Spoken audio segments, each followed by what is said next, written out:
فکري جګړه لسمه برخه. د فکري او عسکري جګړې ترمنځ توپیرونه. دریم توپیر، عسکري جګړه جنگي وسایل او ودانۍ له منځه وړي، خو فکري جګړه ایمان، عقیده، عزم او اراده له منځه وړي. په عسکري جګړه کې دشمن کوشش کوي چې د مسلمانانو جنگي وسایل، پوځیان، پوځي او دولتي ودانۍ بمبار کړي، په توپونو یې وولي او یا یې وسوځي ترڅو پوځي قوت له دفاع قوت څخه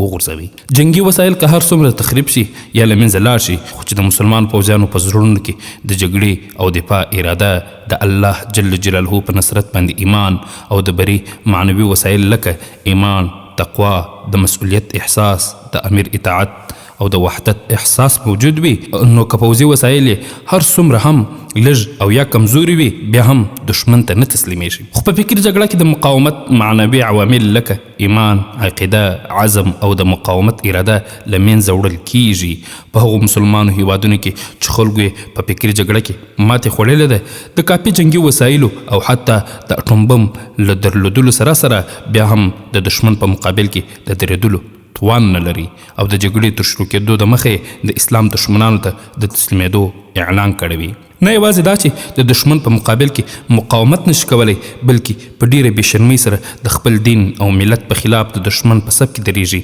او هغه څه کوي چې دشمن یې ورڅخه غواړي. په فکري جګړه کې د ماتې په صورت کې ډېرې وسلې، جنګي مهارتونه، کافي شمیر پوځونه، ډیر مادي وسایل او قوي اقتصاد تر هغه وخته د کافر دشمن په مقابل کې د ثبات، دفاع او مقاومت عوامل نشي کېدی ترڅو چې د جنګیالیو په زړونو کې ایمان، له الله جل جلاله څخه ویرې، د اسلام پر حقانیت باور او له کفر څخه کرکه او نفرت وجود ونه لري. دې لپاره چې د مسلمانانو پوځونه د نصرت له معنوي عواملو څخه بې برخې وي، غر په ټولو اسلامي هیوادونو کې هڅه کوي چې د مسلمانانو پوځونه دفاعي او امنیتي قواوي او استخبارات په مکمل ډول له دین، عقیدې او اسلامي روحیې څخه محروم وروزي. د دغه بېدیني روزنې نتیجه دا ده چې نن تقریبا د ټولې اسلامي نړۍ د هیوادونو پوځونه د صلیب تر بیرغ لاندې د اسلام او خپلو ملتونو په خلاف په جګړو اخته دي، او دا ځکه چې فکري جګړه یې ایمان، عقیده او اسلامي احساس له منځه وړي.